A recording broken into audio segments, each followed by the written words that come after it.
অমাবস্যার অন্ধকারের ঘনত্ব যেন অন্য দিনের চেয়ে আজ আরও খানিক বেশি। ঝিঁঝি পোকার একটানা ডাক আর কাঠ পোড়ার শব্দ ছাড়া কোনো শব্দ নেই। মৌনী নদীর ধারের শ্মশানে তখনও 2-3টি চিতায় আগুন জ্বলছে ধিক ধিক করে। বাতাসে ভেসে বেড়াচ্ছে পোড়া কাঠ আর জমাট বাঁধা রক্তের গা ছমছমিয়ে ওঠা তীব্র গন্ধ। অদূরে প্রাচীন বটের নিচে রক্তিম পোশাকে ধ্যানমগ্ন তান্ত্রিক সাধু ত্রৈলোক্যনাথ। তাঁর জটা পিঠ ছাপিয়ে বিস্তৃত কোমর অবধি, কপালে রক্ত তিলক অন্ধকারে আরো রক্তিম হয়ে জ্বলজ্বল করছে। সামনে মাটিতে আঁকা তন্ত্রচক্র, সিঁদুর লাগানো মরার মাথার খুলি, চারপাশে জ্বলছে প্রদীপ। এমন সময় সেই ভীষণ নিস্তব্ধতা ভঙ্গ করে ভেসে এলো ঘোড়ার পায়ের শব্দ। কিছুক্ষণের মধ্যেই নিশ্ছিদ্র অন্ধকার ভেদ করে ঘোড়ায় চড়ে এসে দাঁড়ালো এক ব্যক্তি। তার মুখ লাল কাপড়ে ঢাকা, পরনে সিপাহীর বেশ, হাতে রক্তাক্ত খোলা তরোয়াল। ব্যক্তিটি ঘোড়া থেকে এক লাফে নেমে তান্ত্রিকের সামনে সেই রক্তাক্ত তরোয়াল রেখে হাঁটু গেড়ে বসতেই তিনি এক ঝটকায় চোখ মেলে হুঙ্কার দিয়ে উঠলেন, জয় ঈশ্বরী। বাবা, আপনার নির্দেশ মতো এই রাজপরিবার, রাজপুরী, এমনকি এই রাজ্যের একজন মানুষও আর জীবিত নেই। কিন্তু শুধুমাত্র একজন, রাজার প্রধান গুপ্তচরের মেয়েটি, সে পালিয়েছে। রাজকন্যার মহলের দাসী ছিল সে। রাজমহলের পেছনের বারান্দা থেকে জঙ্গলের মধ্যে লাফ দেয়। অনেক অনেক অনেক চেষ্টা করে ওই ঘন জঙ্গলে তাকে খুঁজে পেলাম না। শুধুমাত্র লাফিয়ে পড়ার সময় তার হাতের এই আংটি আমার হাতে আসে। এই যে। শনিশ্বর তার পোশাকের কোঁচড় থেকে একটি অদ্ভুত চিহ্ন আঁকা আংটি বের করে দেখায়। ত্রৈলোক্যনাথ সেই আংটি শনিশ্বরের হাত থেকে নিয়ে সামনে একটি জল ভর্তি পাত্রে রেখে জল স্পর্শ করে অদ্ভুত ভাষায় মন্ত্রপাঠ করতে লাগলেন। সময়ের সাথে সাথে ত্রৈলোক্যনাথের মুখের ভাব ক্রমশ বদলে আতঙ্কের ছাপ ফুটে উঠল। পাত্রে রাখা জলের রং বদলে তা থেকে এক অদ্ভুত জ্যোতি বিচ্ছুরিত হতে লাগল। ধীরে ধীরে সেই জল থেকে নিঃসৃত জ্যোতি সম্মিলিত হয়ে আংটিতে থাকা চিহ্ন সামান্য কয়েক মুহূর্তের জন্য ফুটে উঠে শূন্যে মিলিয়ে গেল। ত্রৈলোক্যনাথ অস্থির হয়ে বলে উঠলেন, অনর্থ, অনর্থ, এ তুই কি সর্বনাশ করলি? ওই মেয়ে সন্তান সম্ভবা। এর যে সন্তান জন্মগ্রহণ করবে সে হবে ত্রিকালজ্ঞ, সে হবে রাজা। শুধু এ রাজ্যের নয়, এই পৃথিবীর প্রকৃত অধিকারী হবে সে। এ অসম্ভব। এক দাসী পুত্র কখনো রাজা হতে পারে না। তাকে আমি খুঁজে বের করে হত্যা করবই। না না, তাকে হত্যা করা যাবে না।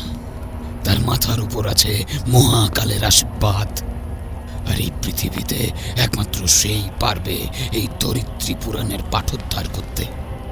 আমাদের তাকে খুঁজে বের করে নিজেদের কাজে ব্যবহার করতে হবে।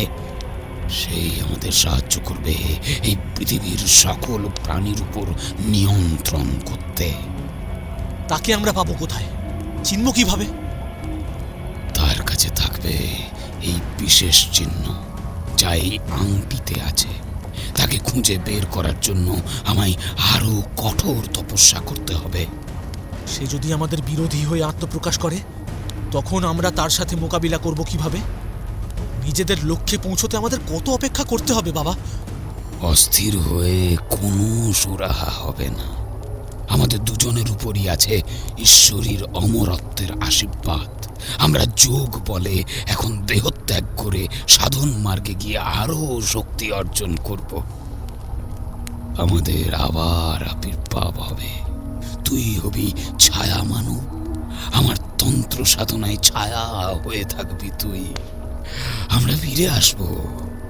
এই দেব শক্তির বিরুদ্ধে লড়াই আমাদের একসাথে করতে হবে, কিন্তু কিন্তু এখন নয়। সব শুনে শনিশ্বর তার সেই তরোয়াল তুলে নিয়ে নিজের বৃদ্ধাঙ্গুলি কেটে সামনে জ্বলতে থাকা হোমকুণ্ডে রক্ত দিল।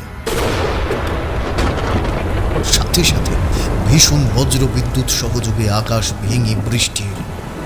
দেখতে দেখতে শান্ত মৌনী নদীতে উত্তাল বান এসে পাড় ভাঙতে লাগল। সেই বন্যার স্রোত ভাসিয়ে নিয়ে গেল নিশ্চলভাবে দাঁড়িয়ে থাকা ত্রৈলোক্যনাথ আর শনিশ্বরকে।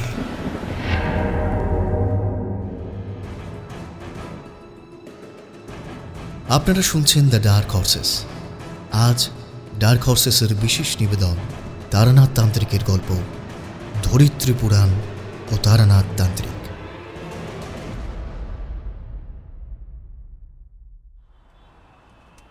মটলেনে তারানাথের ঘরটিতে প্রবেশ করলেই কেমন এক অলৌকিক গন্ধ ভেসে আসে। সব কিছুই যেন রহস্যময়। আজ অনেক দিন পরে গিয়ে দেখি কিশোরী সেখানে আগেই উপস্থিত। ঠাকুরমশাই কোনো এক কাজে বাইরে গেছেন। রামহরি আমাদের অপেক্ষা করতে বলে ভেতরে চলে গেছে। আমি আর কিশোরী ঠাকুরমশাইয়ের ঘরে থাকা বিচিত্র জিনিসগুলো এদিক ওদিক ঘুরে ঘুরে দেখতে লাগলাম। দেখো অশ্বিনী, ঠাকুরমশাই থাকলে এইসব বিচিত্র জিনিস ছুঁয়ে দেখবার সুযোগ তো পাই না। আজ একটু কৌতূহল নিবারণের সুযোগ মিলল। এই বেশি ঘাটাঘাটি করো না, এখানে পরতে পরতে রহস্য, কখন কি ঘটে বলা যায় না, বুঝলে? মাঝে মাঝে মনে হয় ঠাকুরমশাই বোধহয় বানিয়েই গল্প বলেন। এই শহুরে সমাজে বসে এইসব আজগুবি বলেই তো মনে হয়। তবু ওনার কথা দৃপ্ততায় বিশ্বাস তো করতে হয় যে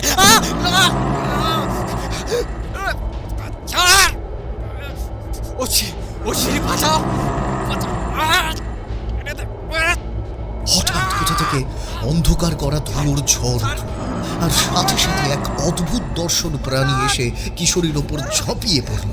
তার হাত থেকে নিস্তার পাওয়ার জন্য কিশোরী ছটফট করতে লাগল।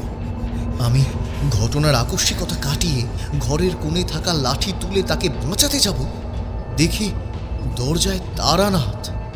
সে হাতের ইশারায় আমায় থামতে নির্দেশ করে বিড়বিড় করে নিঃশব্দে মন্ত্র পড়তে থাকে।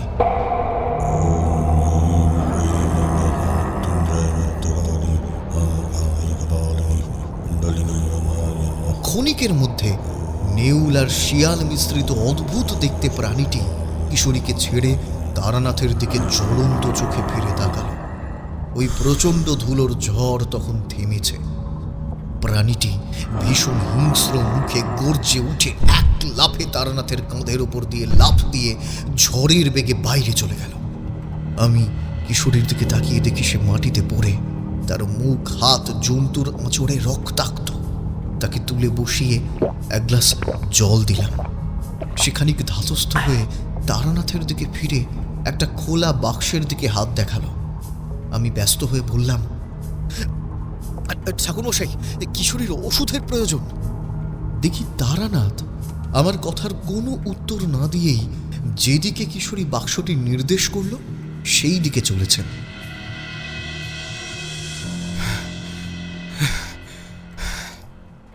ঠাকুরমশাই, ওই বাক্স কি অদ্ভুত দেখতে। আমি একটু হাতে নিয়ে দেখছিলাম, হঠাৎ হঠাৎ ওর ওপরের ঢাকাটা দুভাগ হয়ে খুলে গেল, আর ঠিক তখনই ওই জন্তুটা, ওরে বাবারে, কি কি ভয়ানক! এই বাক্সে কিন্তু তোমার হাত দেওয়া উচিত হয়নি, কিন্তু এটা তো লুকোনো ছিল, তুমি পেলে কিভাবে এখানে? ঠাকুরমশাই, আমার অন্যায় হয়েছে। আমি ওখানে পুরনো জিনিসগুলো দেখছিলাম, হঠাৎ এই বাক্সটি কোথা থেকে যেন নিচে পড়ল। তুলতে গিয়ে দেখি এর ভেতর থেকে হালকা একটা আলোর আভা বেরোচ্ছে। ওপরে অপূর্ব সুন্দর ডানা মেলা বাজ পাখি খোদাই করা। আমি ওই বাক্সের ওপর হাত রাখতেই... কিশোরীর কথা শুনতে শুনতেই তারানাথ সেই বাক্স থেকেই একটি ছোট গোলাকার ছিদ্রযুক্ত ধাতুর মুদ্রা নিয়ে এসে তার সামনে দাঁড়ালেন। কথা শেষ হলে সেই মুদ্রা তিনি কিশোরীর কপালে ঠেকিয়ে নিঃশব্দে কিছু মন্ত্র পড়লেন। যা আমার কর্ণগোচর হলো না। কিন্তু অদ্ভুতভাবেই কিশোরীর শরীরের সমস্ত ক্ষত নিমেষের মধ্যে মিলিয়ে যেতে থাকলো এবং কিছুক্ষণই সে একেবারে সুস্থ স্বাভাবিক হয়ে গেল, যেন কিছুক্ষণ আগে কোনো অস্বাভাবিক কিছুই ঘটেনি। এটা কি ঠাকুরমশাই, এমন জাদু কি করে ঘটলো? এক আশীর্বাদ, এক মাতা পিতার স্নেহ লুকিয়ে আছে এর মধ্যে। বহু বছর আগে আমার এক বন্ধু বন্ধু শব্দটা বলতেই তারানাথ একটু অন্যমনস্ক হয়ে গেল। একটু থেমে তিনি আবার কিছু বলতে যাবেন, এমন সময়ে কোথা থেকে এক প্রবল কালো ঝড় ধেয়ে এলো।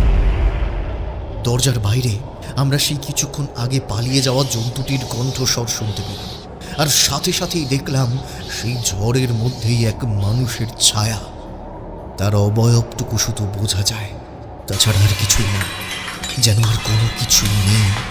ওই প্রবল ঝড়ে ঘরের সমস্ত জিনিসপত্র ওলট পালট হতে শুরু করলো। কি হলো? হ্যাঁ, আপনি কে? আমি আমি নড়তে পারছি না কেন? আমার শরীর কেমন যেন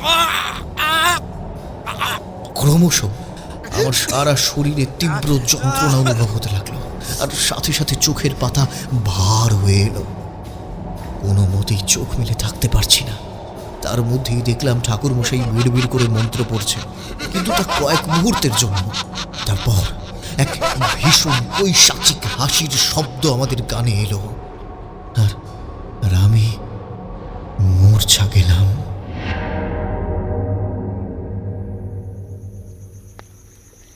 ঠিক কতটা সময় কেটে গেছে জানা নেই। চোখ মেলে দেখি ঘন জঙ্গলের মধ্যে একটা ফাঁকা জায়গায় আমরা তিনজন তিনটি খুঁটিতে বাঁধা। চারপাশে ঘন জঙ্গল, ভীষণ ভারী আবহাওয়া, একটা গাছের পাতাও নড়ছে না।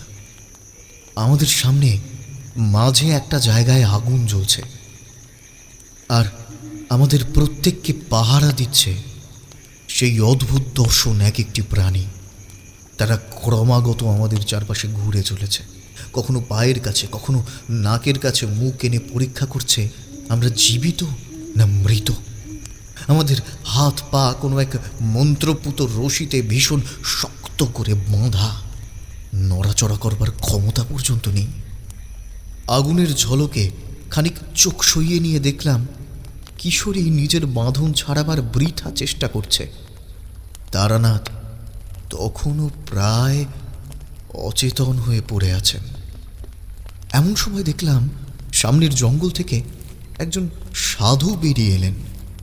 পরনে কাপালিক বেশ, চোখ লাল টকটকে, কপালে রক্ততিলক, হাতে ত্রিশূল।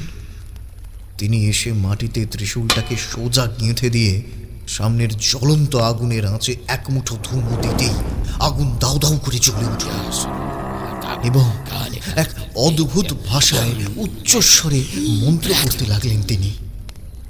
ওর মন্ত্রপাঠের সাথে সাথে ক্রমে সেই প্রাণীগুলো শান্ত হয়ে আমাদের কাছ থেকে সরে গিয়ে তাঁর সামনে গিয়ে চুপ করে বসে পড়ল। তিনি ধীরে ধীরে তারানাথের সামনে গিয়ে উপস্থিত হয়ে তাঁর বাঁধন খুলে দিলেন। কি রে, আর কত ছল করবি? এবার আর তো তোর নিস্তার নেই।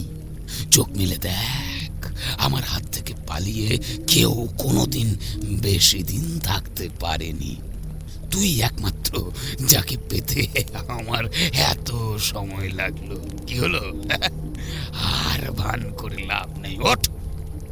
কথা শেষ হতে না হতেই তিনি তারানাথের এক হাত ধরে তাকে টেনে হিঁচড়ে সামনের আগুনের কাছে নিয়ে যেতে থাকলেন। তারানাথের মুখ থেকে যন্ত্রণার গোঙানি বেরিয়ে এলো। কি করছেন? ছেড়ে দিন ওকে। কে আপনি? হ্যাঁ, ছেড়ে দিন বলছি। কিশোরীর সেই চিৎকার শুনে কাপালিক তার দিকে ভয়ঙ্কর দৃষ্টিতে তাকালো, যেন এখনই তাকে ওই চোখ দিয়েই ভস্ম করে দেবে। তার সেই চাহনি দেখে আমার গলা দিয়ে আর কোনো শব্দ বের হলো না। মনের ভিতর ফুটে ওঠা প্রতিবাদ, প্রতিশোধের স্পৃহা সেইখানে নিভে গেল। কিছুক্ষণের মধ্যে তারানাথ চোখ মেলে তাকালেন। সামনে দাঁড়িয়ে থাকা কাপালিককে দেখে তাঁর চোখে মুখে কেমন যেন আতঙ্কের ছাপ ফুটে উঠল। তিনি হতভম্ব হয়ে তার দিকে চেয়ে রইলেন। তাঁর অমন অসহায় মুখ দেখে আমরা আরো ভীত হয়ে পড়লাম। এর আগে অনেক গুরুতর পরিস্থিতিতেও আমরা তাঁকে এমনটা দেখিনি।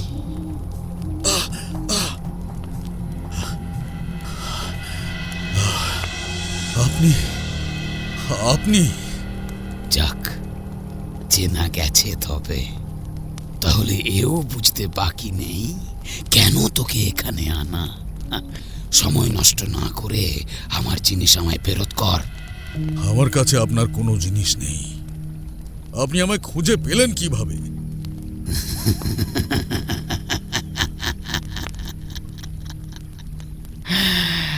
তোকে খুঁজে বের করা মোটেই সহজ ছিল না। আমার শিষ্য হয়েও তুই আমার পরিধির বাইরে বিচরণ করেছিস। আমায় অনেক সাধনা করতে হয়েছে। এই 3 নোয়াল আমার সহায়তা করেছে। যোগ বলে আমায় এদের সৃষ্টি করে তন্ত্র সাধনায় বলিয়ান করতে হয়েছে এই কাজের জন্য। আর ঈশ্বরী সহায়, ওই মন্ত্রপুত বাক্সতে তোর ওই মূর্খ সাকরেতের হাত পড়ার সাথে সাথে তোর অবস্থান জানতে আমার আরো সুরাহা হয়ে গেল। কথাটা শুনেই তারানাথ কিশোরীর দিকে তাকালেন। বুঝতে বাকি রইল না যে কিশোরীর ছোঁয়াতেই এমন বিষম বিপদ এসে উপস্থিত হয়েছে। সে বেচারা অপরাধীর মতো মাথা নিচু করে 2 হাঁটুতে মুখ গুঁজে নিল। আর কোনো ছল না করে বলে ফেল আমার সে পুঁথি কোথায়, আর তার চাবিকাঠি বা কি। অযথা বিলম্ব করে কোনো লাভ নেই। আমি জানি না সেই পুঁথির কথা। তার পাঠোদ্ধার করার বিদ্যেও আমার জানা নেই। মিথ্যে আর মিথ্যে বলে তুই কোনো রক্ষা পাবি না। আমার এই পুঁথি আমায় ফেরত দে। এই কথা বলে তিনি ওই আগুনের পাশে গোঁজা ত্রিশূল তুলে তারানাথের দিকে যাবেন। ঠিক সেই সময় একটা দমকা হাওয়া ছুটে এলো। এতই তার জোর যে তাকিয়ে থাকা সম্ভব হলো না। হাওয়া থামতে চোখ মেলে দেখি সেই ছায়ামূর্তি ইশারায় কিছু যেন বলল। তা দেখে কাপালিক খানিক স্থির হলো। সে ত্রিশূল যথাস্থানে রেখে উপরে আকাশের দিকে চাইল। তখন গাঢ় অন্ধকার কিছুটা কাটতে শুরু করেছে। ঘন জঙ্গলের মধ্যে দিয়েই যতটুকু আভা আসতে পারে তাতে বোঝা যায় ভোর হচ্ছে। কাপালিক সেই নোয়াল নামক প্রাণীগুলোকে হাতের ইশারা করতেই তারা ওই ছায়ামূর্তির কাছে গিয়ে দাঁড়ালো। তারপর তিনি তারানাথের দিকে ফিরে বললেন, তোর উপর মহাকালের আশীর্বাদ আজও রয়েছে দেখছি। ভোর হচ্ছে, আমরা এখন যাচ্ছি। কিন্তু মনে রাখিস, তোর কাছে সময় শুধু এই একটি মাত্র দিন। সন্ধ্যার অন্ধকার নামলে আমি আবার আসব। আজ দিনের জন্য তোরা মুক্ত, তবে পালাবার চেষ্টা করিস না, কোনো লাভ হবে না। আমার এই নোয়ালদের নজর এড়িয়ে যাওয়া সম্ভব না। আর এই জঙ্গল আমার কথা শোনে, তুই তো জানিস। তাই আমার জিনিস ফেরত না পেলে আমি তোকে আর তোর এই 2 সাকরেতকে ঈশ্বরের চরণে উৎসর্গ করব, মনে রাখিস। এই বলে তিনি আবার তার ধুতির কোঁচড় থেকে এক মুঠো ছাই বের করে বেড়বিড় করে কি একটা মন্ত্র পড়ে আকাশের দিকে তা ছুঁড়ে দিলেন। সমস্ত জায়গাটা ধোঁয়ায় ধোঁয়া হয়ে গেল। সেই ধোঁয়ার চোটে আমাদের নিঃশ্বাস প্রায় বন্ধ হয়ে এলো। প্রচণ্ড কাশতে শুরু করলাম আমরা। খানিক বাদে সেই ধোঁয়া কাটতে আমরা বুঝলাম যে আমাদের শরীরে আর বাঁধন নেই। চারপাশে তাকিয়ে দেখলাম সেই নোয়াল, কাপালিক, ছায়া মানব কেউ নেই। শুধু সামনে পড়ে আছে কিছু নিভু নিভু পোড়া কাঠের স্তূপ। আমি আর কিশোরী তাড়াতাড়ি গিয়ে তারানাথকে মাটি থেকে তুলে বসালাম। ঠাকুরমশাই, আপনি ঠিক আছেন? হ্যাঁ, এরা কারা ঠাকুরমশাই? মনে তো হচ্ছে কোনো ভয়ঙ্কর বিপদে পড়েছি আমরা। হ্যাঁ হ্যাঁ, আমি ঠিক আছি। ভয়ঙ্করই বটে। কিন্তু ঠাকুরমশাই, এর থেকে উদ্ধারের তো নিশ্চয়ই কোনো পথ হবে। আপনি কোনো উপায় বলুন। না হে, এই বিপদ থেকে উদ্ধার ভাবা এত সহজ নয়। যাকে দেখলে সে কাপালিক ত্রৈলোক্যনাথ, আমার থেকে অনেক গুণ বেশি ক্ষমতাবান।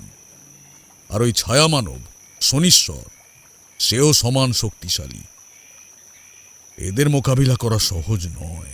কিন্তু এভাবে তো এখানে বসে থাকা যায় না। আমাদের কোনো না কোনো উপায় তো বের করতেই হবে ঠাকুরমশাই। এ জঙ্গলই বা কোথায়? হ্যাঁ, আরেকটু আলো ফুটলে আমাদের দেখতে হবে কোন জায়গা। এভাবে তো থাকা যায় না। কোনো লাভ হবে না। তোমরা বৃথা চেষ্টা করো না, তাতে বিপদ বরঞ্চ বাড়বে। এটা হলো মৌনী জঙ্গল। এর অদূরে মৌনী নদী। একটা শ্মশান ছাড়া এখানে আর কিচ্ছু নেই। এই জঙ্গলের একটা পাতাও ত্রৈলোক্যনাথের ইশারা ছাড়া নড়ে না, এমনই তার ক্ষমতা। এই জঙ্গল হলো তার চারণ ক্ষেত্র। এর আশেপাশে কোথাও দূর পর্যন্ত কোনো জনবসতি নেই। তাহলে আমরা কি আর কোনোদিনই এখান থেকে? কিশোরী, আচ্ছা ঠাকুরমশাই, এদের সাথে আপনার কিসের বিরোধ? কেনই বা আপনাকে নিয়ে এলো, আর কোন জিনিসের কথা বলছিল? আপনাকে এত চিন্তিত তো আগে কখনো হতে দেখিনি ঠাকুরমশাই। আচ্ছা, উনি যে বললেন আপনি ওর শিষ্য ছিলেন, তাহলে সে আপনার সঙ্গে এরকম আচরণ করছে, আর আপনি বা ওকে এত ভয় কেন পাচ্ছেন? তারানাথ খানিক অন্যমনস্ক হয়ে পড়ল। স্থির হয়ে সে দূরে তাকিয়ে রইল কিছুক্ষণ। জঙ্গলের স্তব্ধতা যেন ক্রমশ বাড়তে লাগল। দিনের আলো ফুটে গেলেও তার স্পর্শ আমাদের মনে রাতের গভীর অন্ধকার যেন একটুকুও কাটাতে পারল না। তারানাথের মুখে চিন্তা আর ভয়ের ছাপ আরো স্পষ্ট হতে লাগল, যেন কোনো স্মৃতি তাকে পেছনে টানছে। তার মুখ দেখে আমাদের বুঝতে বাকি রইল না যে আজকের সমস্যার বীজ বহু দিন আগে বোনা। কিশোরী আবারও কিছু একটা বলার জন্য উদ্যত হচ্ছিল। আমি তার হাত চেপে ধরে তাকে নিষেধ করলাম। খানিক চুপ থেকে তারানাথ এবারে নিজেই বলতে শুরু করলো। আমার জীবনে দেখা সবচেয়ে ভয়ানক কাপালিক এই ত্রৈলোক্যনাথ। কঠিন থেকে কঠিনতর তান্ত্রিক বিদ্যায় তিনি সিদ্ধহস্ত। বহু বছর আগের কথা। আমি তখন যুবক। বাড়ি ছেড়ে বেরিয়ে দেশের বিভিন্ন তন্ত্রপীঠ ঘুরে বেড়াচ্ছি সত্যিকারের জ্ঞানের খোঁজে, যিনি সঠিক পাঠ দেবেন আমায়, এমন তন্ত্রগুরুর খোঁজে।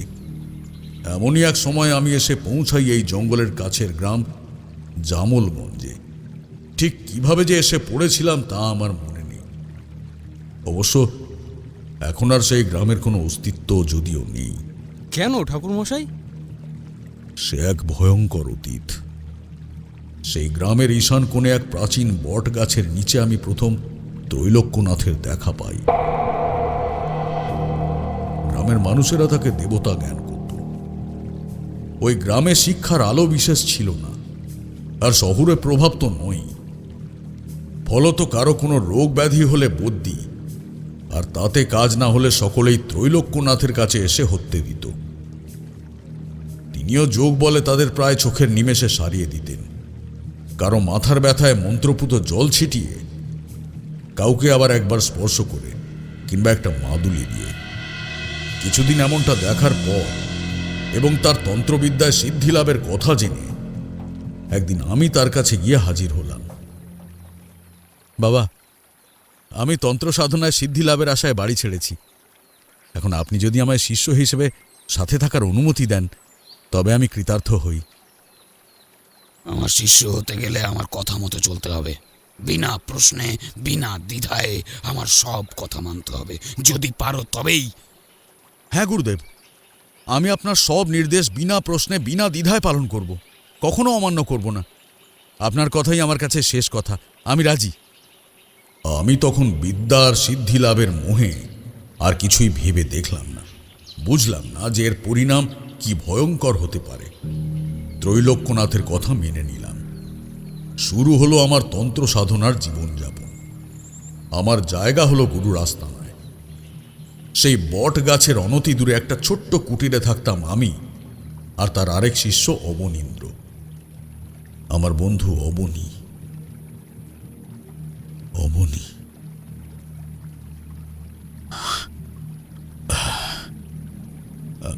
আমরা আমরা প্রায় সমবয়সী হলেও সে ছিল কিছুটা চুপচাপ। তন্ত্র সাধনায় তার বিশেষ কোনো আগ্রহ দেখতাম না। মূলত কুটিরের কাজকর্ম আর গুরুদেবের সাধনায় জোগাড়ের কাজটুকু করে দিত সে। আর মাঝে মাঝে গুরুদেবের কোনো এক পুঁথি পড়ে পড়ে দিত। আমার কাজ বলতে ছিল মাধুকরী। সেই ভিক্ষায় যা প্রাপ্য হতো তাই দিয়েই আমাদের হয়ে যেত। এর একটা নিয়ম ছিল, যে গাঁয়ে আমাদের বাস সেইখানে কোনো বাড়িতে যাওয়া যাবে না। অন্যান্য গ্রাম থেকে ভিক্ষা নিয়ে আসতে হবে এবং একই বাড়িতে 1 মাসের মধ্যে 2 বার যাওয়া চলবে না। নির্দেশ অনুযায়ী আমি রোজ তাই করতাম। পর্যাপ্ত পরিমাণে ভিক্ষা মিলে গেলে ফিরে আসতাম। এছাড়া আমি বাকি সময় গুরুদেবের কাছে বিভিন্ন কিছু শিখতে লাগলাম। ছোটখাটো অলৌকিক ক্ষমতা আয়ত্ত করতে শুরু করলাম। রোজ রাতের বেলা গুরুদেব কঠোর সাধনায় বসতেন। আমাদের উপর নির্দেশ ছিল যে সেই সময় আমরা যেন কোনোভাবে কুটির থেকে না বাইরে যাই। সুতরাং আমি আর অবনী রাতে ঘরে থাকতাম। অবনী আমায় সাধনার বিভিন্ন গল্প শোনাত, কিন্তু তাকে তার নিজের কথা জিজ্ঞাসা করলেই কেমন অন্যমনস্ক হয়ে চুপ করে যেত। একদিন রাতে, আচ্ছা অবনী, তুমি গুরুদেবের কাছে কেন আছো? তোমার তো কই তন্ত্র সাধনায় কোনো উৎসাহ দেখি না। আমি তন্ত্র সাধনা শিখতে তো আসিনি, আমি নিজের ইচ্ছেতেও আসিনি। আমি এসেছি আমার পিতার ঋণ শোধ করতে, আমার ভাইয়ের প্রাণের বিনিময়ে। তার মানে তোমার বাড়ি কোথায় আর কতদিন ধরে তুমি এইভাবে আছো? আমাকে সবটা বলো। প্রায় 5 বছর হবে আমি গুরুদেবের কাছে আছি। আমার জন্ম নিষাদপুর গ্রামে, সেই গ্রাম ব্যাদদের গ্রাম। জন্মের পরই আমার মা মারা যায়। শুনেছি তিনি কোনো কারণে প্রাণ বাঁচানোর জন্য জঙ্গলে আশ্রয় নেন। আমার আসল পিতার পরিচয় আমি জানি না। আমায় মানুষ করেন এক ব্যাধ, তার নাম ধনুষ। তাকেই আমি পিতা বলে জানি। আমার আসল নাম ছিল বিক্রম। গুরুদেব আমায় নিয়ে এসে নাম বদলে রাখেন অবনীন্দ্র। কিন্তু গুরুদেবের সঙ্গে তোমার দেখা হলো কিভাবে? আর তিনি তোমাকে তোমাকে নিয়ে এলেনই বা কেন? একদিন বাবা শিকারে বেরিয়েছিলেন। ফিরে এসে দেখেন আমার যে ছোট ভাই, সে তীরের ফলায় যে বিষ মাখানো হয় না বুঝতে পেরে সেই বিষ খেয়ে ফেলে মৃত্যু মুখে। আমার পালিত মা ভাইয়ের জন্য হাহুতাশ করতে লাগলেন। আমাদের গ্রামের কবিরাজ হাল ছেড়ে দিয়েছেন। ভাইকে বাঁচানোর কোনো উপায় নেই। ঠিক সেই সময় গুরুদেব গিয়েছিলেন আমাদের গ্রামে মাধুকরী করতে। বাবা তার শরণাপন্ন হলেন। গুরুদেব বাড়ি আসতে প্রথমে আমার সাথেই তার দেখা হয়। আমি বসেছিলাম ভাইকে আঁকড়ে। গুরুদেব আসতে গিয়েও থমকে দাঁড়িয়ে যান, ঘরের ভিতরে ঢোকেন না। তিনি বাবাকে বলেন, আমি তো মাধুকরীতে বেরিয়েছি, এই অবস্থায় এখানেই কিছু করতে তো পারবো না। তুই যদি ওকে আমার সাধন স্থলে নিয়ে আসিস তবে আমি ওর প্রাণ ফেরাতে পারি। বাবা তখন ভাইকে নিয়ে এখানে আসেন তার প্রাণ বাঁচানোর জন্য। সাথে আমিও আসি। ভাই প্রাণ ফিরে পেয়ে ফিরে গেলেও আমার ফেরা হলো না। গুরুদেব তার যোগ বলে ভাইকে সুস্থ করে দিলে বাবা তাকে কিছু খাদ্য সামগ্রী দিতে চান। গুরুদেব সেই সব কিছু প্রত্যাখ্যান করে আমায় তার সেবার জন্য চেয়ে নেন। বাবা বারবার আকুতি করতে লাগলেন। তখন গুরুদেবের শান্ত মুখ ক্রমে বদলে কঠোর হয়ে উঠতে লাগলো, আর আমার সারা শরীরে অসহ্য যন্ত্রণা হতে শুরু করলো। আমি কুঁকড়ে যেতে থাকলাম। বুঝলাম যে গুরুদেবের উপর আর কারোর কথা চলবে না। বাবা অসহায়ের মতো ভাইকে নিয়ে ফিরে গেল। অগত্যা সেদিন থেকে আমি রয়ে গেলাম অবনীন্দ্র হয়ে। এই কথা বলতে বলতে অবনীর গলা কান্নায় বুঝে এলো। তার জন্য আমারও মনটা কেঁদে উঠল। আমি সব ছেড়ে এসেছিলাম নিজের ইচ্ছায়, আর সে বেচারা ভাগ্যের পরিহাসে এই জীবনে বন্দী হয়েছে। আমার মনে প্রশ্ন জাগল, কেন সে এইভাবে অবনীকেই বেছে নিল? কিন্তু আমার মূল উদ্দেশ্য ছিল অবনীন্দ্রর থেকে গুরুদেবের এই রাতের সাধনার ব্যাপারে জানা। আমি তাকে খানিকটা শান্ত করে জিজ্ঞাসা করলাম, আচ্ছা আচ্ছা, এই যে তুমি এতদিন ধরে আছো, তোমার কখনো তন্ত্রবিদ্যা শেখার কোনো ইচ্ছে হয়নি? না, আমার এসব ভালো লাগে না। আমাদের গ্রামে ব্যাধেরা টুকটাক কিছু টোটকা মন্ত্রতন্ত্র চর্চা করত, তারই কিছু কিছু আমি জানি, বুঝি, ওইটুকুই। তোমার কখনো জানতে ইচ্ছে হয়নি যে গুরুদেব কেন আমাদেরকে রাতে না বেরোনোর এমন কঠোর নির্দেশ দিয়েছেন? তুমি কি জানো রাতে কি সাধনা করেন উনি? না না না না, আমি ওসব কিছু জানি না। গুরুদেবের নির্দেশই শেষ কথা। তুমিও জানার চেষ্টা করো না, বিপদ বাড়বে। এই বলে অবনী তাড়াতাড়ি ঘুমোতে চলে গেল। কিন্তু রাতে গুরুদেব কি সাধনা করেন তা জানার কৌতূহল আমার অদম্য। সেই রাতে আমি চুপিসারে উঠে জানলা একটু ফাঁক করে বাইরে তাকিয়ে দেখি গুরুদেব আগুনের সামনে চোখ বন্ধ করে ধ্যানমগ্ন, আর তার সামনে একটা ছায়ামূর্তি বসে। তার অবয়ব নেই, শুধুই কালো ধোঁয়ার পুঞ্জ। সেই আগুনের শিখা ভয়ঙ্কর লাল, আর যজ্ঞকুণ্ডের পাশে একটা রক্তাক্ত খোলা তরোয়াল রাখা। চারপাশে একটা ভয়ানক নিস্তব্ধতা। আমি এক দৃষ্টে সেই দৃশ্য দেখছি। এমন সময় আমার পিঠে কার যেন হাত পড়ল। চমকে ফিরে দেখি অবনী। আমায় জানলা থেকে সরিয়ে এসে তাড়াতাড়ি সেটা বন্ধ করে দিল। সেই দিন রাতে আমি ত্রৈলোক্যনাথের ক্ষমতার কিছুটা আন্দাজ পেলাম। এরপর থেকে আমার সাথে অবনীর বন্ধুত্ব আরো গভীর হয়ে উঠল। সে আমায় বিভিন্ন প্রাচীন টোটকা, কিছু আদি মন্ত্র এইসব শেখাতে লাগলো। এইভাবেই দিন কাটতে লাগলো। কিছুদিন পর একদিন রাত্রে আমি আর অবনী কুটিরে শুয়ে আছি। কারো চোখেই ঘুম নেই। হঠাৎ একটা শব্দ শুনে দুজনেই চকিত হয়ে উঠলাম। যেন অনেকে শুকনো পাতার ওপর দিয়ে হেঁটে আসার শব্দ। আমার আগেই অবনী উঠে জানলায় গেছে। সে খুব নিচু স্বরে আমাকে ডেকে বলল, তারা, এদিকে এসে দেখো। জানলা দিয়ে বাইরে চেয়ে যা দেখি তাতে আমার নিঃশ্বাস প্রায় বন্ধ হয়ে এলো। দেখি আমি যে গ্রামে গিয়ে ভিক্ষা এনেছি সেই সব বাড়ি থেকে সেই বাড়ির ছোট ছেলে মেয়েগুলি হেঁটে আসছে। তাদের দেখে মনে হচ্ছে যেন মৃত মানুষ হেঁটে আসছে। কোথায় তাদের পা পড়ছে তাদের খেয়াল নেই। টলে গিয়ে আবার সোজা হয়ে দাঁড়াচ্ছে, চোখগুলো খোলা, অথচ তাতে যেন কোনো দৃষ্টি নেই। তারা সব এসে এক এক করে অগ্নিকুণ্ডের ধারে ঘিরে বসল। গুরুদেব তাদের দেখে উল্লাসে মেতে উঠে জোরে জোরে মন্ত্রপাঠ করতে লাগলেন। ইয়া দেবী সর্বমঙ্গলে সর্বমঙ্গলু হুং হ্রিং হ্রিং চট হুং কালী স্বাহা। খানিক বাদে তিনি উঠে সকলের কপালে মাখিয়ে দিলেন মন্ত্রপুত সিঁদুর। তারপর তিনি বসলেন যজ্ঞে। তিনি যতবার অগ্নিকুণ্ডে আহুতি দিচ্ছেন ততই আগুনের শিখা যেন লকলকিয়ে উঠছে গগনচুম্বী। আমি আর অবনী একে অপরের হাত শক্ত করে ধরে বসে নিজেদের হৃদস্পন্দন শুনতে পাচ্ছি স্পষ্ট। খানিক পরে দেখলাম ত্রৈলোক্যনাথের পেছন থেকে বেরিয়ে এলো সেই ছায়ামূর্তি। তার হাতে সেই খোলা তরোয়াল। এক কোপে সে পরপর সকলের মাথা কেটে ফেলল। আর ওই ছোট ছোট ছেলে মেয়েগুলোর শরীর লুটিয়ে পড়ল মাটিতে। ত্রৈলোক্যনাথ অট্টহাস্যে ফেটে পড়ল। অবনী চোখ বুজে ভীষণ শক্ত করে চেপে ধরল আমার হাত। কিন্তু আমার হঠাৎ কি হলো কি জানি, এই অন্যায়ের প্রতিবাদের রোখ চেপে উঠল। আমি অবনীর হাত ছাড়িয়ে দরজা খুলে বাইরের দিকে ছুটে গেলাম। পেছন থেকে অবনীর ডাক শুনতে পেলাম, তারা, তারা যেও না, ওরা তোমায় প্রাণে মেরে ফেলবে, যেও না তারা। গুরুদেব, গুরুদেব, এ আপনি কি করলেন? ওরা ছোট ছোট ছেলে মেয়ে, নিষ্পাপ নিরীহ। আপনি ওদেরকে এভাবে মারতে পারেন না গুরুদেব। এদের বাড়ি থেকে আমি ভিক্ষা পেয়েছি। আমরা এদের বাড়ির অন্ন গ্রহণ করেছি, এ তো মহা পাপ গুরুদেব। আমার এই হঠাৎ আগমনে ত্রৈলোক্যনাথের মন্ত্রপাঠে বিঘ্ন ঘটল। সে রক্তচক্ষু নিয়ে আমার দিকে ফিরে চেয়ে হুঙ্কার দিল। শনিশ্বর! তার সেই ডাকের সাথে সাথেই সেই ছায়ামূর্তি আমার সামনে এসে উপস্থিত হলো। আর সে প্রবল বেগে আমায় ঘিরে ঘুরতে লাগলো। মনে হলো যেন কোনো বিধ্বংসী ঝড়ের মাঝে আমি একা দাঁড়িয়ে আছি। সেই ঝড় প্রতিরোধের কোনো ক্ষমতা আমার নেই। শুনতে পেলাম ত্রৈলোক্যনাথের ক্ষিপ্ত আওয়াজ, মূর্খ! এই মন নিয়ে তুই তন্ত্র সাধনের সিদ্ধি লাভ করবি ভেবেছিলিস? হ্যাঁ, আমার এতদিনের সাধনায় তুই বিঘ্ন ঘটালি। তোর আহুতি দিয়েই আমি এই বিঘ্নের প্রতিকার করব।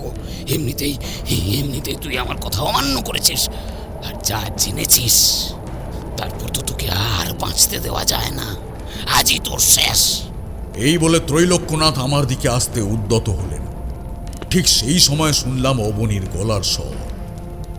আমার চারপাশে শনিশ্বর তখন তাণ্ডব বন্ধ করে স্থির হয়ে দাঁড়িয়েছে। আমি নিজেকে সামলে নিয়ে দেখলাম অবনী তার সর্বশক্তি দিয়ে দুহাতে গুরুদেবের পা জড়িয়ে ধরে করুণভাবে বলছে, গুরুদেব, গুরুদেব, আপনি ওকে ছেড়ে দিন, অন্য কোনো শাস্তি দিন, প্রাণদণ্ড দেবেন না, ওকে ক্ষমা করুন। শাস্তি কারো প্রাপ্য হলে সে আমার। আমি ওকে জানলা খুলে ডেকে এই দৃশ্য দেখিয়েছি, আপনি আমার প্রাণদণ্ড দিন।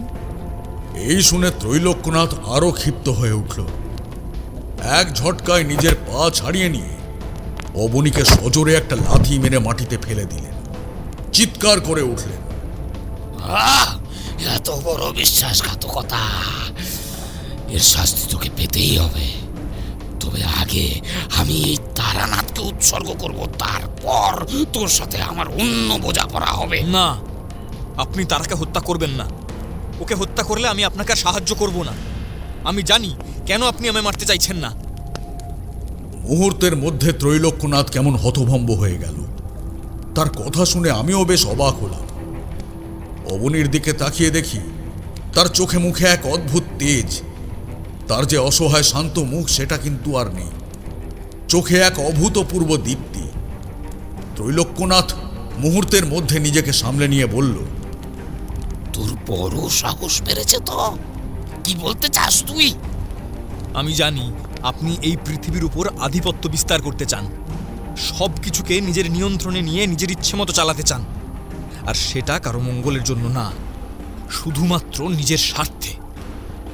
আর সে কাজ আমার সাহায্য ছাড়া সম্ভব না। মূর্খ! তোর সাহায্য? তুই নিজেকে কি ভাবিস? তুই যে সামান্য কাজ করিস তা তুই ছাড়া কেউ পারবে না। না, পারবে না। আপনার ওই পুঁথি আমি ছাড়া কেউ পড়তে পারবে না। ওই ধরিত্রী পুরাণের শেষ ভাগের সন্ধান কেবল আমার কাছেই আছে, আর তার পাঠোদ্ধার আমায় ছাড়া সম্ভব নয়।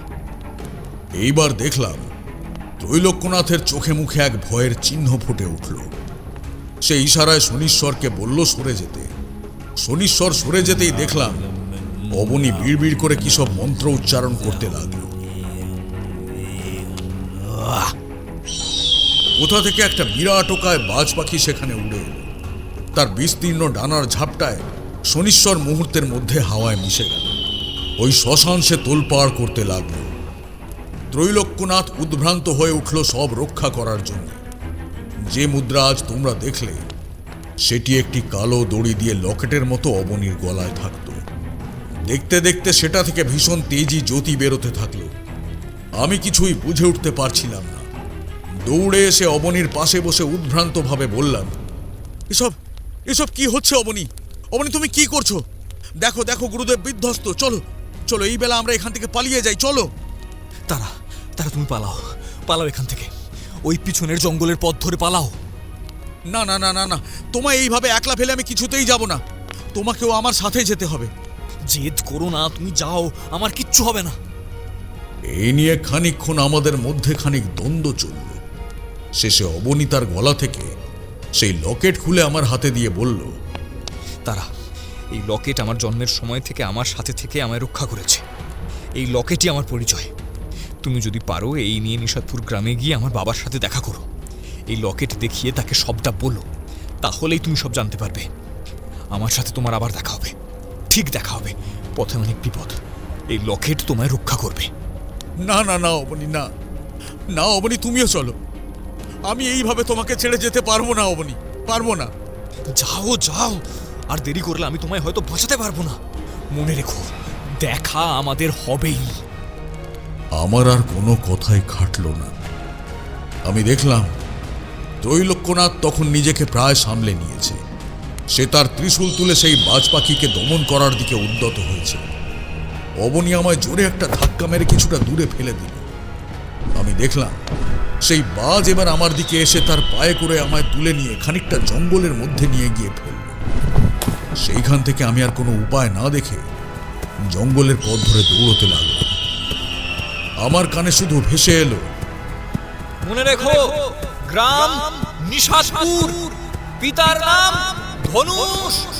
আমাদের আবার দেখা হবে।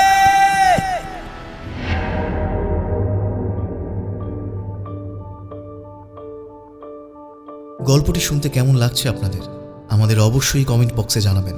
আর গল্প শুনে ভালো লাগলে অবশ্যই আমাদের চ্যানেলটি সাবস্ক্রাইব করে বেল আইকন প্রেস করে রাখবেন।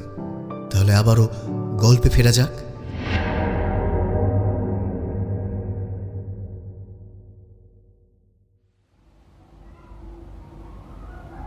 সেই দিন আমি জঙ্গলের পথ পেরিয়ে কোনো মতে এসে পৌঁছালাম এক গ্রামে। সেই রাতে এক মন্দিরে আশ্রয় নিলাম। পরদিন সকালে আমি রওনা হলাম নিশাদপুর গ্রামে। সেইখানে গিয়ে খুঁজে বের করলাম তার বাড়ি। অবনীর বাবার সাথে দেখা করে তাকে সেই লকেট দেখাতে তিনি হাউমাউ করে কেঁদে উঠলেন।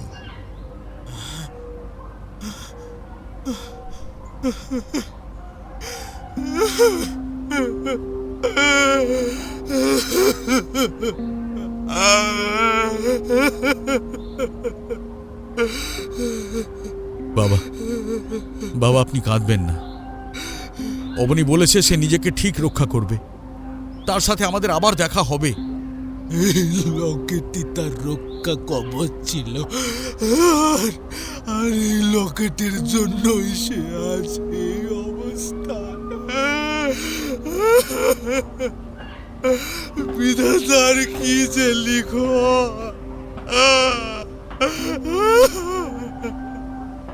আপনি কি বলছেন বাবা? আমি যে এর অর্থ কিছুই বুঝতে পারছি না।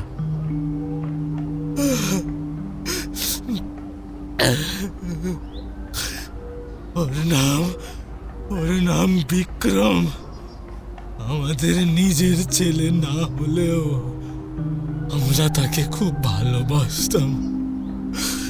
এক ঝড়ের রাতে ওর মা অম্বা বনের মধ্যে পথ হারায়। পরদিন আমি শিকারে গিয়ে তাকে অজ্ঞান অবস্থায় পাই। তাকে যত্ন করে এনে আশ্রয় দিই। তখন সে অন্তঃসত্ত্বা। কয়েক মাস বাদে সে বিক্রমের জন্ম দেয়, কিন্তু জন্ম দেবার কিছু পরেই সে মারা যায়। এই লকেট সে তার গলায় পরিয়ে দিতে বলে, আর তার সাথে একটা চিঠি ও এক পুঁথির কিছু অংশ আমায় দিয়ে বলে যায়, এই পুঁথি খুব দুর্মূল্য এবং ভয়ঙ্কর শক্তিশালী এক জিনিস।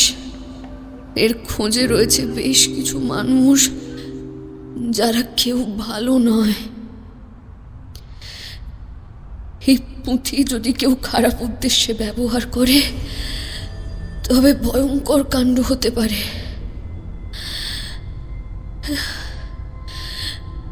এক এমন ভাষায় লেখা যা আমার বংশের মানুষ ছাড়া কেউ পড়তে পারবে না।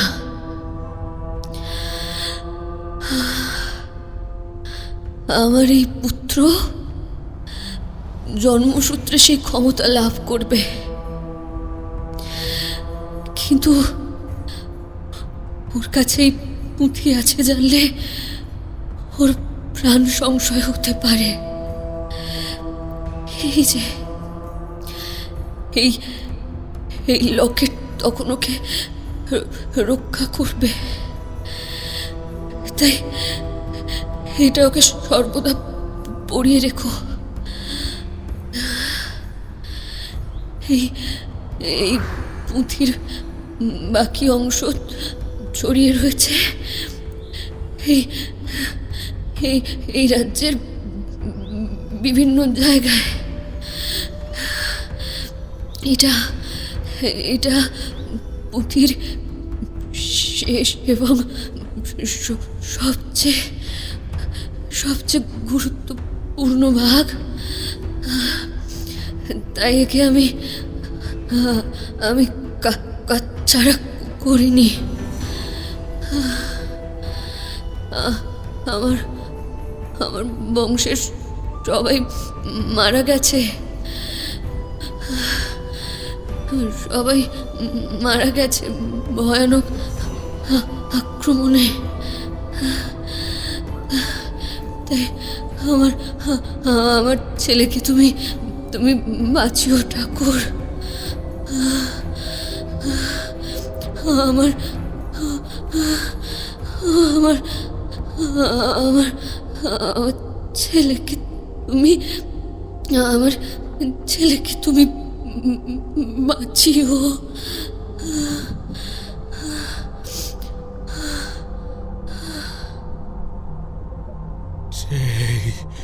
সেই সদ্যজাত শিশুকে আমাদের কোলে রেখে অম্বা মা মারা যায়, সেদিন থেকে এই লকেট ওর গলায় ছিল। ছোট থেকেই বিক্রমের অদ্ভুত গুণ ছিল, সে বাকি ছোট ছেলেদের মতো ছিল না। একটু বড় হতে তাকে আমি ওই চিঠি ও পুঁথির কথা জানাই। ক্রমে সে তা পড়তে শুরু করে। তারপর তারপর তারপর একদিন হঠাৎ আমার ছোট ছেলের শরীর খারাপ হয়। তখনই হ্যাঁ হ্যাঁ, সেই কথা আমি জানি, কিন্তু কিন্তু আপনি তাকে আটকালেন না কেন? সে উপায়, শক্তি, ক্ষমতা কোনোটাই আমার ছিল না। সাধু বাবা আমার পুরো পরিবারের সর্বনাশ করে দিতেন। বিক্রমের গলায় ওই লকেট দেখেই ওই সাধু বাবা আমাদের তার আস্তানা অবধি টেনে নিয়ে যান। সে কথা যখন আমি বুঝতে পারি তখন অনেক দেরি হয়ে গেছে। সেদিন যখন ছেলেটা যন্ত্রণায় কুঁকড়ে যাচ্ছিল, তখন মনে হচ্ছিল আমার ওই ব্যাধের গুণে তীর দিয়ে ওকে বিদ্ধ করি। শিকারি মন মারতে চেয়েছিল, কিন্তু কিন্তু অম্বা অম্বা অম্বা অম্বা আমাকে দেওয়া কথা আমি রাখতে পারিনি। আমি তাকে বাঁচাতে পারলাম না, আমি তাকে বাঁচাতে পারলাম না।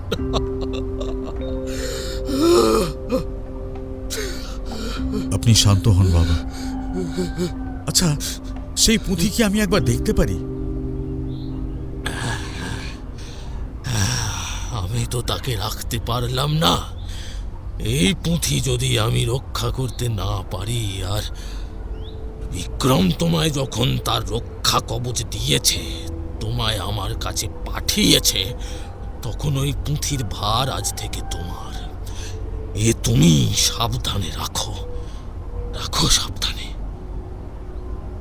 এই বলে তিনি আমার হাতে একটি কাঠের বাক্স তুলে দেন। তার মধ্যে ছিল সেই পুঁথি। ওই বাক্সই কি তবে সেই যাতে কিশোরী হাত দেওয়ায় এত কাণ্ড ঘটে গেল? কথাটা বলেই আমি কিশোরীর মুখের দিকে তাকিয়ে দেখি ভয়, বিষাদ, অপরাধ বোধ এই সব কিছু মিলিয়ে তার মুখখানা একেবারেই করুণ হয়ে উঠেছে।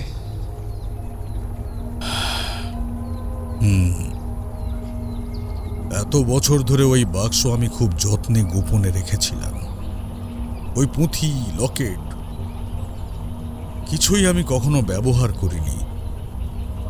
ওই বাক্স গোপন স্থান থেকে বাইরে এলো কিভাবে, এটাই আমার প্রশ্ন। কিশোরী, তোমার কোনো অপরাধ নেই। তুমি তো ইচ্ছে করে কিছু করনি। আগে হ্যাঁ ঠাকুর মশাই, ওটা তো নিজে থেকেই। আমার বিশ্বাস ত্রৈলোক্যনাথ আরো শক্তিশালী হয়ে নিজের সাধনা বলেই ওই বাক্সর সন্ধান পেয়েছে, এবং তারই ফলস্বরূপ কোনো রকম ভাবে ওই বাক্স বাইরে এসে পড়েছে। সব শুনে বুঝলাম যে সংকট ভয়ঙ্কর, কিন্তু তা থেকে উত্তরণের কোনো পথই আমাদের সামনে নেই। ঠাকুরমশাইকে যে কি বলবো বুঝে উঠতে পারলাম না, কিন্তু এভাবে তো বসে থাকা যায় না। মনে আশঙ্কা হতে থাকলো, ওই কাপালিক যে কোনো মুহূর্তে আবার ফিরে আসতে পারে। তখন আমরা কি করব? কিশোরী বোধহয় আমাদের মনের কথা বুঝতে পেরেছিল। সে বলে উঠল, তবে কি আমরা এখানেই মরবো ঠাকুরমশাই? ওই কাপালিক তো যে কোনো মুহূর্তে ফিরে আসবে। এখন উপায় কি? হ্যাঁ ঠাকুরমশাই, আপনি কিছু একটা উপায় বের করুন। ওই কাপালিকের সাথে আমরা কিভাবে লড়ব? আমাদের মাথা ঠান্ডা করে পথ খুঁজতে হবে। গায়ের জোরে লড়াই করে এখানে বাঁচা যাবে না, বুদ্ধি দিয়ে কাজ করতে হবে। তখনও বেশ সূর্যের আলো আছে, তবু ওই জঙ্গলের ঘনত্ব ভেদ করে আলো বিশেষ প্রবেশ করতে পারছে না। খানিক এদিক ওদিক ঘোরাঘুরির পর এক জায়গায় পাতার ফাঁক দিয়ে কিছুটা সূর্যের আলো যেখানে পড়ছে সেখানে গিয়ে দাঁড়ালেন তারানাথ। তাঁর জামার ভেতর থেকে বের করে আনলেন অবনীন্দ্রর সেই মুদ্রা। সূর্যের আলো যেখানে এসে পড়েছে সেখানে এমনভাবে সেটা রাখলেন যাতে সূর্যের আলো সরাসরি ওই মুদ্রায় এসে পড়ে। তারপর বিড়বিড় করে মন্ত্র পড়তে লাগলেন।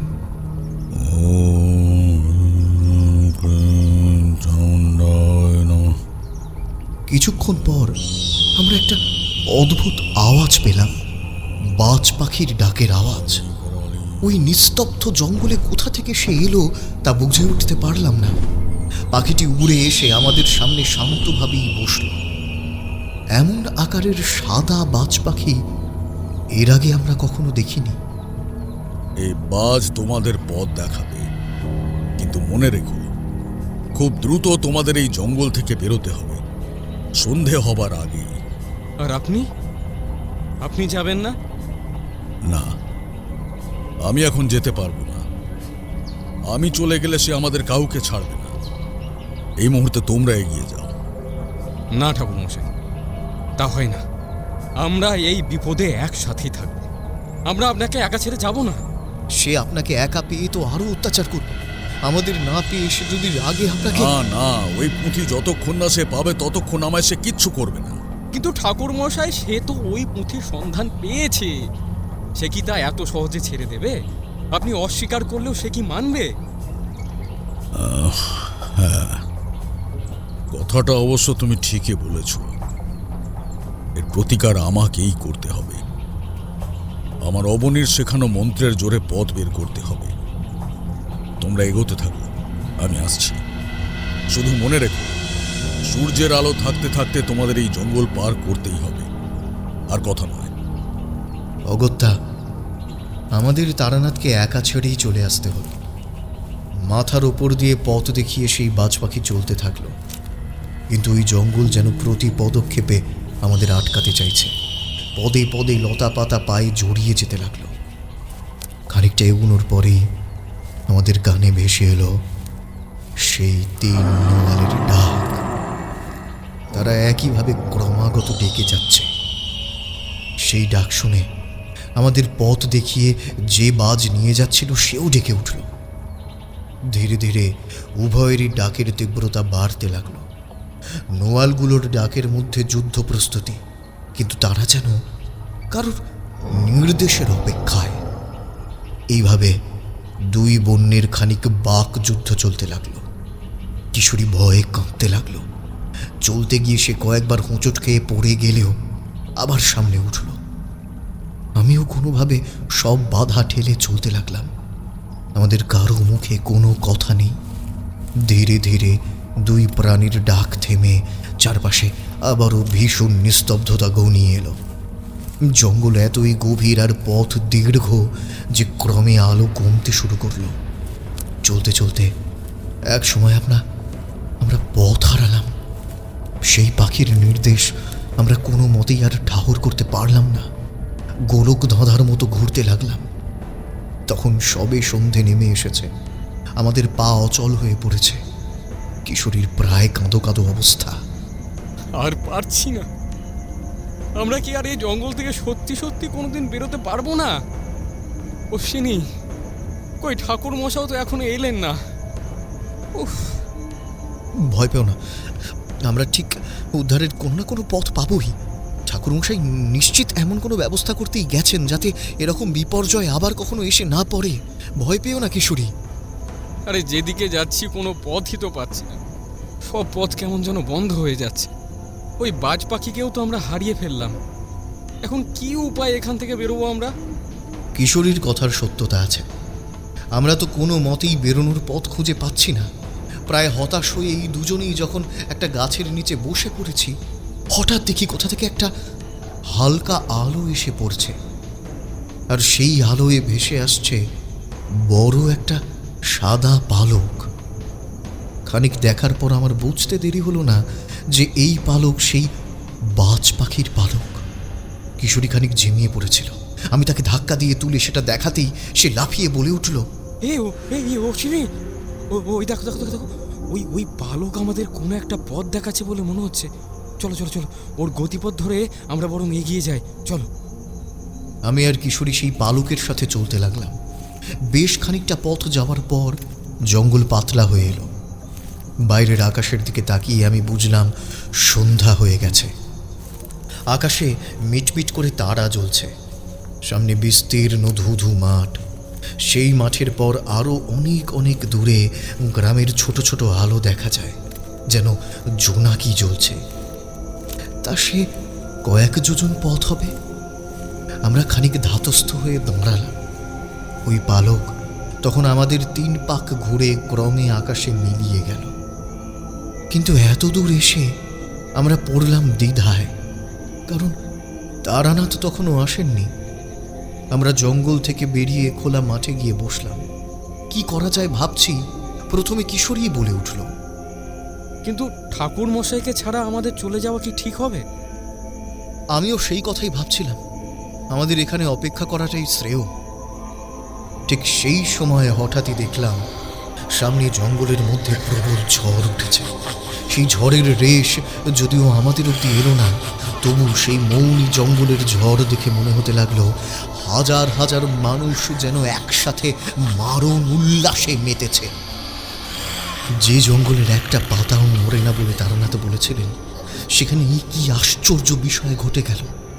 তারই মধ্যে আমরা শুনতে পেলাম সেই কাপালিক ত্রৈলোক্যনাথ আর শনিশ্বরের অট্টহাস্য। আমাদের দুজনের ভয় আরো 4 গুণ বেড়ে গেল। এ কি অনর্থ শুরু হলো? এ হাসি তো সেই পিশাচদের। ঠাকুর মশাই তো এখন ওই জঙ্গলের ভেতর। তিনি নিশ্চয়ই কোনো বিপদে পড়েছেন। আমরা তাহলে এখন কি করব? কিশোরী, আমাদের কি ভেতরে যাওয়া উচিত? কিন্তু আমরা তো পথ বুঝতে পারবো না। আরে না গেলে তাকে উদ্ধার করব কি করে? কিন্তু আমরা তো তাকে উদ্ধারের পথও জানি না। উফ, কি যে করি। আমি আর কিশোরী কি করা যায় এই বিষয়ে যখন উদ্ভ্রান্ত, ঠিক এমন সময় আমাদের কানে এলো তারানাথের উচ্চস্বরে মন্ত্র পাঠের শব্দ, আর তার সাথে প্রবল জলরাশির শব্দ। ক্রমে 2 শব্দ আমাদের আরো কাছে আসতে লাগলো। খানিক বাদে আমাদের চোখে পড়ল ঘন জঙ্গল ভেদ করে তারানাথ ঊর্ধ্বশ্বাসে দৌড়তে দৌড়তে বেরিয়ে আসছেন, আর তার পেছনে বিরাট জলরাশি ছুটে আসছে। সেই জলরাশি শুধুই তারানাথকে গ্রাস করতে চায় নাকি সমগ্র পৃথিবীকে ভাসিয়ে নিয়ে যাবে ঠাহর করা মুশকিল। আমরা নিঃশ্বাস বন্ধ করে বসে রইলাম।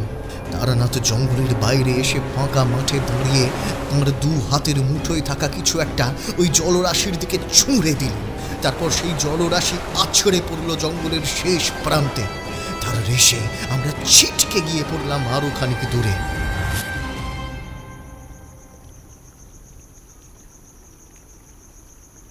খানিক বাদে জলের শব্দ শান্ত হতে নিজেকে সামনে নিয়ে উঠে দেখি কিশোরী আমার পাশেই পড়ে আছে। তাকে তুলে সামনে তাকিয়ে দেখি তারানাথ পড়ে আছে অবচেতনে, তাঁর সর্বাঙ্গে বিভিন্ন ক্ষত। আমি আর কিশোরী দৌড়ে গেলাম তাঁর কাছে। ঠাকুর মশাই, চোখ খুলুন, ঠাকুর মশাই। তাকিয়ে দেখুন জঙ্গলের আর কিছুই বাকি নেই। সব কেমন যেন নিশ্চিহ্ন হয়ে গেছে। সামনের জঙ্গল সত্যিই নিশ্চিহ্ন। জলের ধারা বয়ে চলেছে কুলকুল শব্দে। মৌনী নদী আর মৌন নেই। এক লহমায় সেখানকার ভৌগোলিক আখ্যান বদলে গেছে।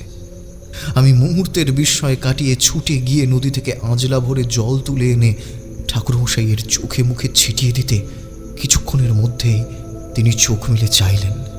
কিশোরী তাকে ধরে বসিয়ে কি ঘটেছিল তা বিস্তারে জানতে চাইলে তারানাথ বলতে শুরু করলেন।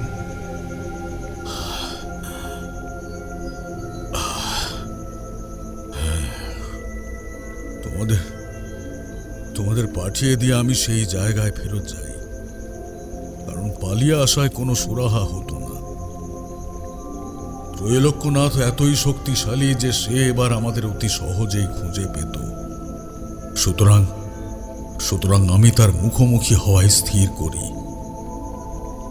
অবনীর বাবার থেকে আমি অবনীর লেখা কিছু পুঁথিও পেয়েছিলাম, যাতে সে বেশ কিছু সাধনার প্রক্রিয়ার কথা লিখে রেখেছিল। হতে পারে তা ধরিত্রী পুরাণের কিছু কথা, আমার সঠিক জানা নেই।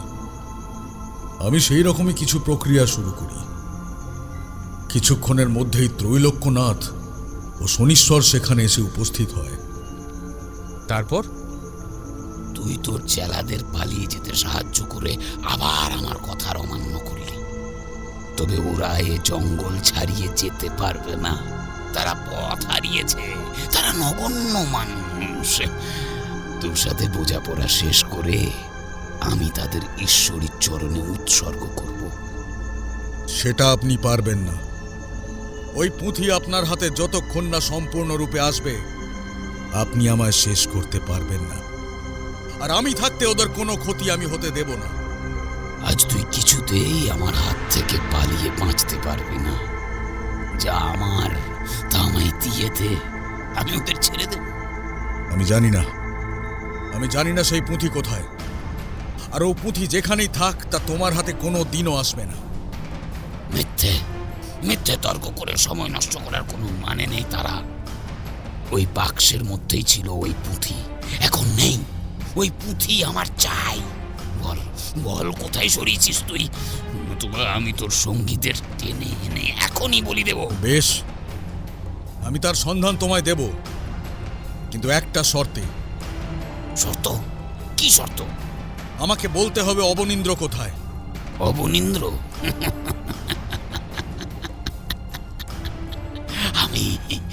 আমি তাকে সেদিন তার বিশ্বাসঘাতকতার উপযুক্ত শাস্তি দিয়েছি। তাকে আহুতি দিয়ে তার রক্ত উৎসর্গ করেছি আমি ঈশ্বরের পায়ে। সেদিন সাধনায় তোর ঘটানো বিঘ্নের প্রায়শ্চিত্ত করেছে সে। না না না না না না, এ হতে পারে না, হতে পারে না। এটাই হয়েছে। তুই আজ আমার কথা না শুনলে তোর নিয়তিতেও একই শাস্তি আছে। এই বলে ত্রৈলোক্যনাথ আমার ওপর তার তন্ত্রের জোর চালাতে লাগল, আর শনিশ্বর আমায় ঘিরে ত্রিশূল দিয়ে বারবার আঘাত করতে লাগল।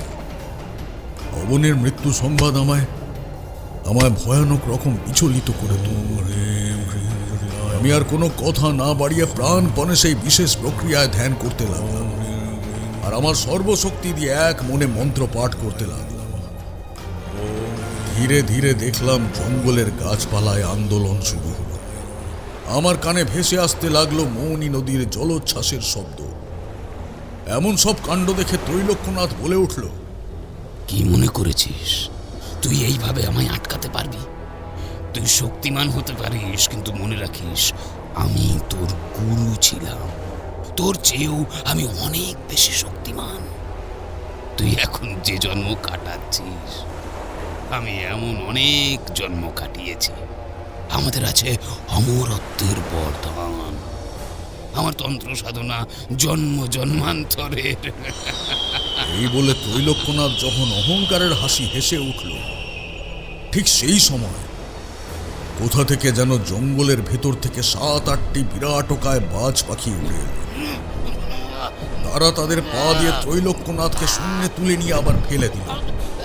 এইরকম তারা ক্রমাগত করতে লাগলো, যেন লোফালোফি খেলতে লাগলো। শনিশ্বর কিছু একটা ইশারা করতে কোথা থেকে বেরিয়ে এলো সেই 3 নোয়া। বাজ পাখির দল ঝাঁপিয়ে পড়ল তাদের উপর। এক অস্বাভাবিক যুদ্ধ লেগে গেল। অল্প সময়ের মধ্যে তারা ছিন্ন ভিন্ন করে দিল সেই নোয়ালদের। শনিশ্বর এবং ত্রৈলোক্যনাথের অবস্থা দেখে বোধ হলো এমন অতর্কিত আক্রমণের জন্য তারা কোনো মতেই প্রস্তুত ছিল না। কয়েকটি বাজ শনিশ্বরকে ঘিরে এমনভাবে ঘুরতে লাগলো যে সে কোনো মতেই তার কোনো শক্তি প্রয়োগ করতে পারছিল না। এদিকে ত্রৈলোক্যনাথকে ঘিরে আরো 3টি বাজ, তাদের আঘাতে ক্ষতবিক্ষত হতে লাগলো সে। ধীরে ধীরে ত্রৈলোক্যনাথ মাটিতে লুটিয়ে পড়তে লাগলো। সেই অবস্থায়ও সে চিৎকার করে বলতে লাগলো, তোর নিস্তার নেই, আমার মৃত্যু নেই, আমি ঠিক ফিরে আসবো। এর প্রতিশোধ আমরা নেব। শাস্তি তোকে পেতেই হবে। এমন এক চরম মুহূর্তে হঠাৎই একটা অন্য আকারে কিছু বড় একটা সাদা বাজ আমার সামনে এসে শান্ত হয়ে বসল। তার মাথা থেকে অদ্ভুত এক জ্যোতি বের হতে লাগলো। আমি সম্মোহিতের মতো সেই দিকে তাকিয়ে রইলাম।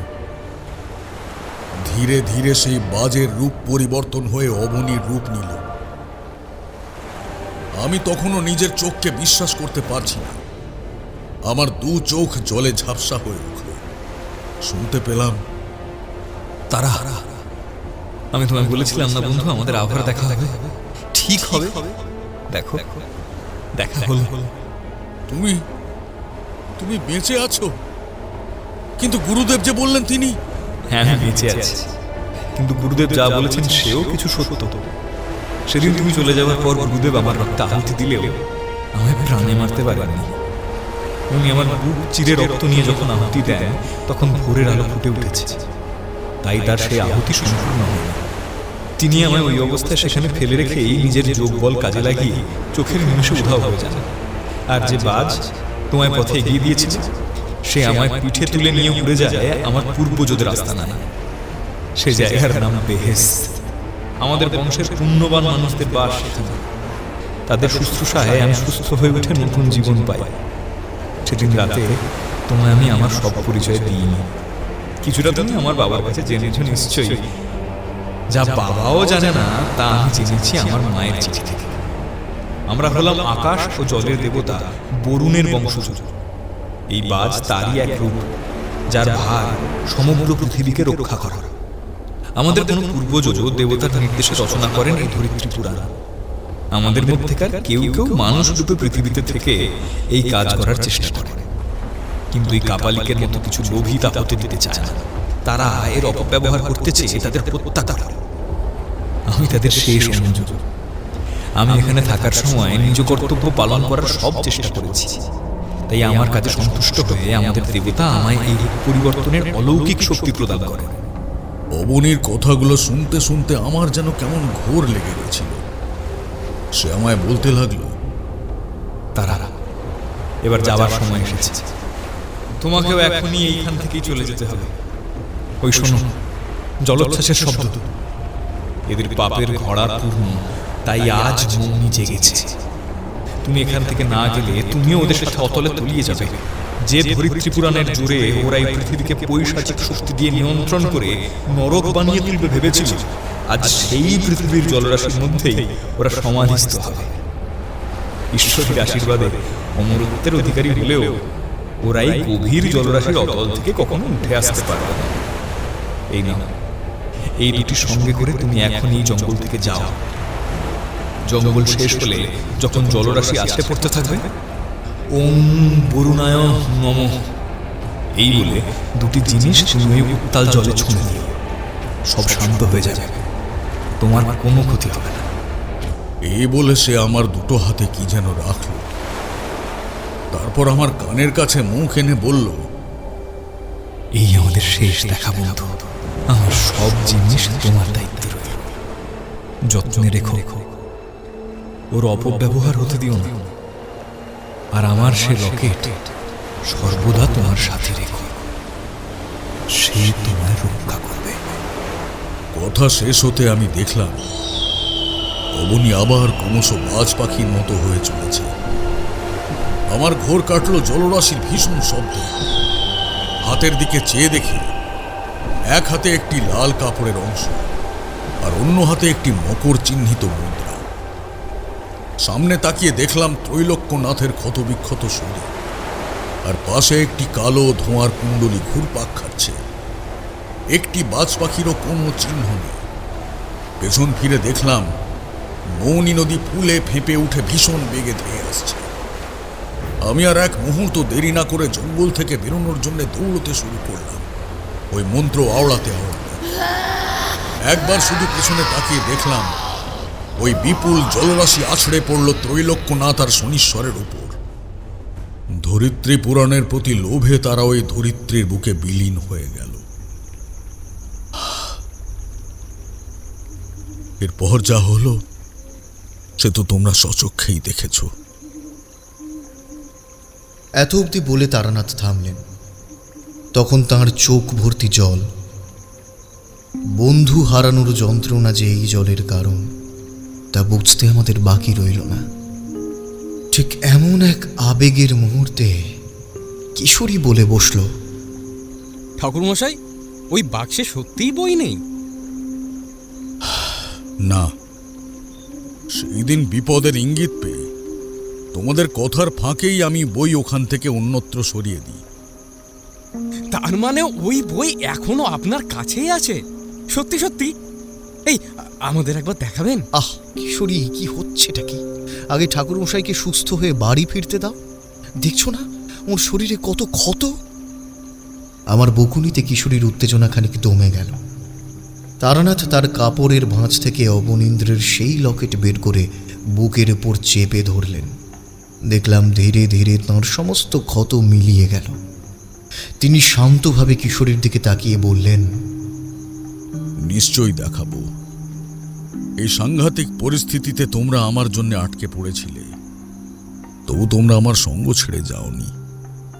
চলো চলো এবার ফেরা যাক।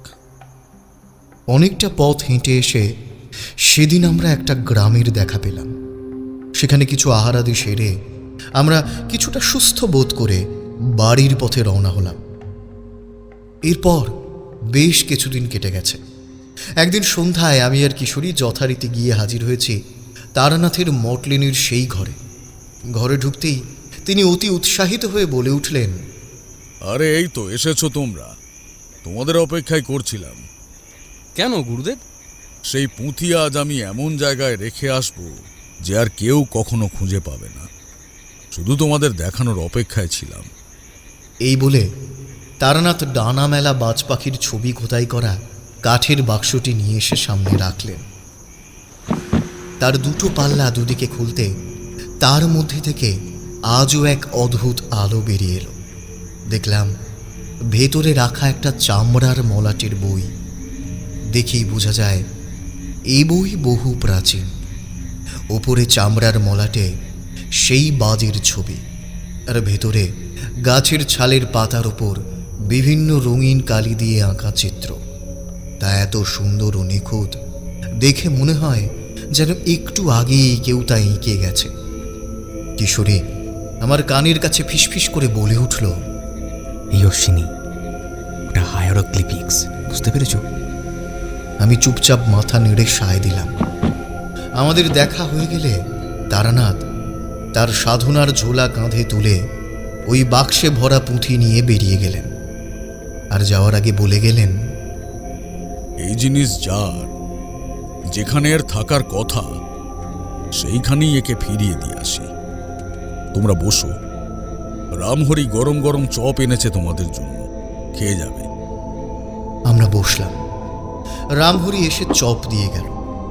খেতে খেতে আমার মনে হলো ধরিত্রী পুরাণের বাকি অংশই বা কোথায়, আর এইটাই বা কোথায় নিয়ে গেলেন তারানাথ। শেষমেশ এ রহস্য রহস্যই রয়ে গেল। যে ধরিত্রীতে আমরা আছি সে সত্যি কত রহস্যতেই না ভরা।